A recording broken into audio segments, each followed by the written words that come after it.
ပုံမှာပြထားတဲ့ဒီစကတ်ပတန်လေးကိုပေါ့နော်ပတန်လေးဆွဲပြပြပါမယ်နော်ဒီပတန်အသေးအနေနဲ့တော့ဒီလိုမျိုးလေးရှိပါတယ်နော်ဒါကနောက်ချမ်းရောရှေ့ရောတူတူပဲသုံးလို့ရတယ်ဒီကောင်ကြတော့အမတို့ဖြန့်ပြီးတော့ဒီအပေါ်ကကိုလိုတလောက်လေးပဲယူတာပေါ့နော်ပြီးရင်ဒီတောက်လေးတွေကိုဖြတ်ထုတ်တာလေးပါနော်ဆိုတော့သူ့ရဲ့ပုံသင်နည်းလေးပြပေးမယ်ခါကို၄နှစ်စာ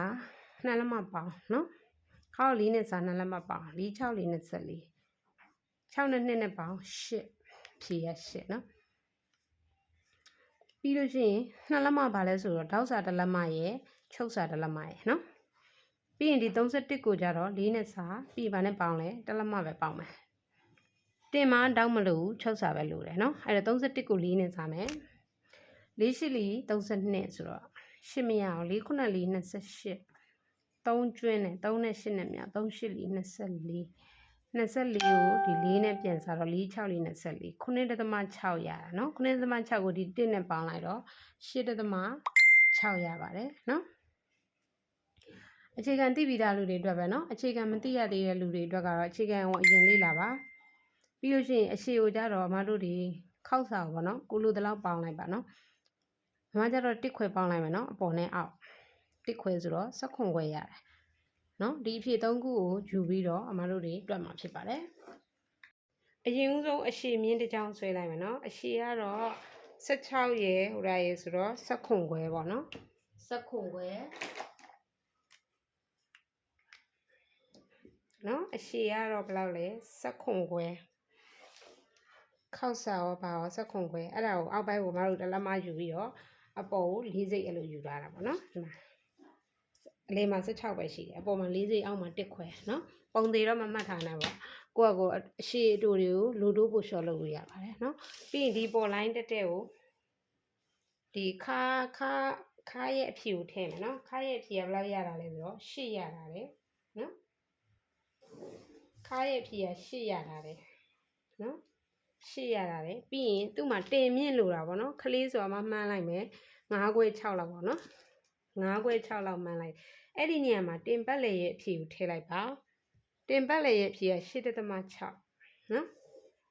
ဒါချုပ်စာပါပြီးသားပဲနော်ဒီကနေဒီတိကဘယ်လောက်လဲတင်မြင့်ကခါးကနေတင်ကိုခလေးတယောက်ကိုတိုင်းလိုက်ပေါ့နော်ခါးကနေတင်မောက်ဆုံးအခုအမတို့6ယူတာပေါ့နော်ဘေးနှစ်ခုကိုဆက်လိုက်နော်ပြီးရင်ဒီအောက်ကိုဒီလိုမျိုးတက်တက်ပေါ့နော်တက်တက်လေးအဲ့လိုလေးဆင်းလိုက်တက်တက်လေးဆင်းပြီးရင်ဒီအောက်ကနေပြီးတော့မြင်းတစ်ချောင်းပိတ်လိုက်နော်မြင်းတစ်ချောင်းပိတ်ပြီးရင်ဘေးဘက်ကိုတစ်ခွဲလောက်ထုတ်လိုက်နော်အဲ့ဒီတစ်ခွဲလောက်ထုတ်လိုက်တဲ့ဟာလေးကိုဒီတင်လိုင်းနဲ့အဲ့လိုလေးဆက်လိုက်ပြီးသွားပြီကျော်နော်ပြီးပြီဆိုအမတို့ကဒီတောက်ကိုကြတော့ဒီကလေးတယောက်ရဲ့ဒီရင်ထိတ်နှစ်ခုကွာကိုအမမှတ်လိုက်မယ်နော်နှစ်ခွဲပေါ့နော်နှစ်ခွဲပြီးရင်တလက်မမှတ်လိုက်မယ်နော်တလက်မမှတ်ပြီးရင်အဲ့ဒီမှာတောက်အရှိကိုဟိုတာလောက်ယူလိုက်မယ်4လောက်ယူလိုက်မယ်ပေါ့နော်4လောက်ယူလိုက်မယ်ပြီးရင်ဒီလိုမျိုးတောက်ကလေးတစ်ချောင်းထိုးမယ်တကယ်လို့ကလေးကိုချုပ်ပေးတဲ့အချိန်တောက်ကကြီးနေမယ်ဆိုရင်4စိတ်လောက်ပဲယူနော်အမကတော့ကလေးကအမြဲမချုပ်တဲ့ခါကျတော့အဲ့လိုပဲမှန်းနေရပြီးရင်ဒီအောက်နာလေးကို4စိတ်လောက်အဲ့လိုဘေးဘက်လေးကိုလို့ white တက်လိုက်နော်အဲ့ဆိုရင်တေကောင်လေးကပြီးသွားပါပြီနောက်ကိုရှေ့ရောအပေါ်လွှာရောဒီတစ်ခုတည်းနဲ့ပဲပြီးပါပြီနော်အဲ့ဒါဆိုဒါလေးကိုမှညှက်ထုတ်ပြပေးမယ်နော်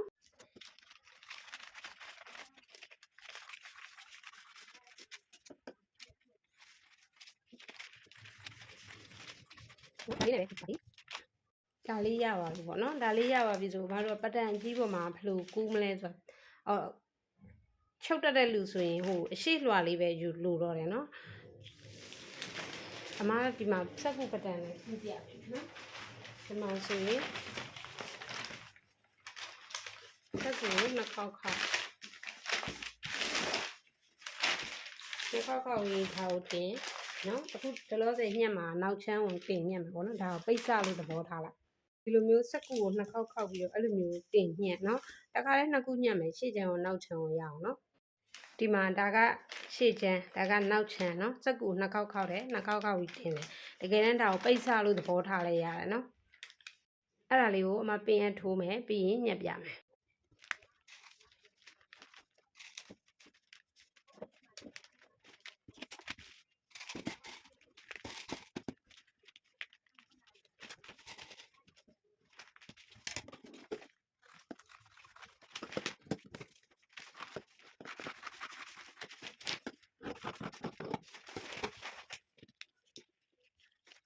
ညက်ပြီးပြီဆိုရင်လေအမတို့ဒီဗာလဲဒီကောင်ကိုကူးမယ်နော်ကူးရင်ဒီလိုမျိုးတစ်စုံပေါ့နော်အဲ့လိုမျိုးကူးမယ်ဒီမှာထဲကိုထည့်လိုက်ဒါကတော့အမစက်ကူမှာသုံးတဲ့မှင်ကန်ပေါ့နော်အင်ကြီးပေါ်မှာဆိုတော့ဒီမှင်ကန်သုံးလို့မရဘူးနော်ပြီးရင်ဒီအောက်ကတက်လွှာမှာလည်းတခါတည်းဒီလိုမျိုးထည့်မယ်နော်ဒီလိုမျိုးဟိုကူးလို့ရတဲ့ဘက်ကိုထည့်နော်ကူးလို့ရတာကိုအထဲမှာတတ်ထည့်ရင်တော့ကူးလို့ရမှာမဟုတ်အမတို့ကဒီပေါ်တဲ့ဘက်ကိုမှင်ကန်ကိုလှည့်ပေါ့နော်ကိုပေါ်ကျင်တဲ့ဘက်ကိုမှင်ကန်လှည့်ပြီးရင်ဒီလိုတက်ချနော်တက်ချပြီးပြီဆိုလို့ရှိရင်တော့နော်အမနည်းနည်းဓာတ်ကိုသေးလိုက်မှာနော်ခလေးဆိုတော့ခါရမ်းသိမ့်မှာမဟုတ်ဘူးမကြည့်ရတော့အဲ့လိုမျိုးကူးလိုက်ပြီနော်ကူးပြီးပြီဆိုရင်ဒီလိုလေးပေါ်လာဒီလားအဲ့လိုလေးပေါ်လာနော်ဆိုတော့ဒီလိုလေးရသွားပါပြီနော်ညှက်တဲ့ခါကျအဲ့လိုလေးတင်ပြီးညှက်လိုက်ရုံပါပဲချုပ်စာတွေလည်းပါပြီးသားပဲနော်အဲ့လိုလေးတင်ပြီးညှက်လိုက်ရုံပါအဲ့ဆိုနောက်တစ်ခုပဲပြရစရာရှိတော့တာပေါ့နော်အဲ့တစ်ခုကဘာလဲဆိုတော့အပေါ်ကနေဒီလိုထပ်တဲ့ဟာလေးရဲ့အဲ့ဒါလေးပဲကြံတော့နော်ပေါ်ကထပ်တဲ့ဟာလေးကိုယူဖို့ဒီလိုမျိုးနောက်ထပ်အဲ့လိုနှစ်ခေါက်ခောက်ပြီးရင်ဒီကောင်ကိုတင်ပြီးခုနလိုပဲတစ်ချက်ညှက်ပြောရင်၃ချက်တစ်ခါလေးညှက်လဲရတာနော်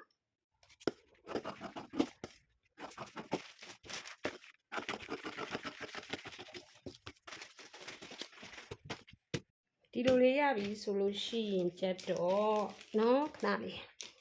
ဒီမှာဒါကခုနအမတို့တချမ်းပေါ့နော်နမူနာညက်ထားတဲ့ဟာဒါပေမဲ့စညက်တဲ့နှစ်ခေါက်ဒီလိုနှစ်ခေါက်တစ်ခါလေးညက်လေးရတယ်နော်အမကျတော့ပတန်မှားတဲ့အမှောင်လုပ်ပေးတာဖြစ်တဲ့အတွက်အမဒီလိုမျိုးတချမ်းရင်ညက်တယ်ပြီးတော့မှဒီလိုနှစ်ခေါက်ကိုခုနလိုစက်ကူအဖြူနဲ့ကူးပြီးတော့မှတေချာအမှတ်သားတွေထည့်ပြီးတော့မှမှားထားတဲ့ပတန်လေးကိုပို့ပေးမှာပေါ့နော်ဆိုတော့အခုအဲ့လိုမျိုးလေးရှိတဲ့ခါကျတော့အမတို့ကဒီမှာဒါကိုဖြန့်လိုက်ပေါ့နော်ဒီကောင်ကိုဖြန့်ဒါမှမဟုတ်ရင်လည်းဒီမှာအလယ်မှတ်ကနေပြီးတော့ဒီဘက်မှာလေဒေါက်တလက်မရှိတဲ့ဟာအဲ့ဒီဒေါက်တလက်မောက်ထည့်တွက်เสียမလိုအောင်လို့ဒီလိုမျိုးဒေါက်တလက်မောက်ဖယ်ထားလိုက်နော်ဖယ်ပြီးပြီဆိုရင်အမတို့တွေဒီအလယ်ကနေ၄လက်မလောက်ပေါ့နော်အဲ့လိုလေးယူလိုက်၄လက်မလောက်နော်၄လက်မလောက်ယူပြီးရင်နည်းနည်းလေးဒီလိုလေးအောက်ဘက်ကိုကျတော့၃လက်မလောက်ယူပြီးတော့ဒီလိုမျိုး၃လက်မလောက်ယူပြီးတော့ဒီလိုလေးစောင်းချလိုက်ပေါ့နော်အဲ့လိုလေးစောင်းချလိုက်နော်စောင်းချပြီဆိုရင်ဒီဘက်ခြံထည့်တွက်เสียမလိုတော့ဘူးပေါ့နော်အဲ့ဒီဘက်ခြံမယ်အဲ့ဒီခြံမယ်အဲ့ဒါလေးမှနည်းနည်းလေးရှည်ခြင်းအဲ့လိုအချွန်လေးဆက်လိုက်နော်ပြီးရင်ဒီဘက်ခြံကြတော့မတို့တောက်ကိုဖြတ်ထုတ်လိုက်မယ်အပေါ်ချမ်းအမတို့တောက်မယူဘူးနော်အပေါ်ဖုံးတဲ့ဟာတောက်မယူဘူးဒီမှာတောက်ကိုဖြတ်ထုတ်လိုက်နော်တောက်ကိုဖြတ်ထုတ်လိုက်ဒါဆိုရင်သူ့ရဲ့ဒီအပေါ်ဖုံးလေးကပတန်လေးပြီးသွားပါပြီဒါလေးပါပဲနော်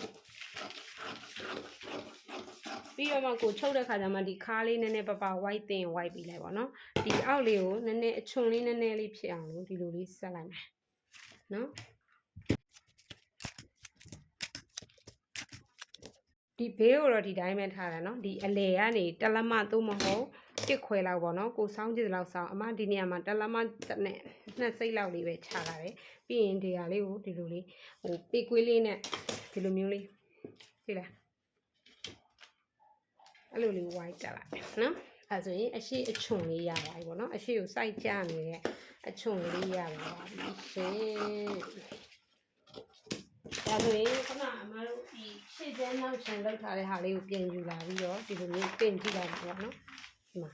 အဲ့လိုလေးဖြစ်သွားမယ်နော်ဓာတ်တွေထည့်မတွက်နဲ့နော်ဒီမှာဒီလိုလေးရတယ်ဒီလားနော်အချွန်လေးဒါပေမဲ့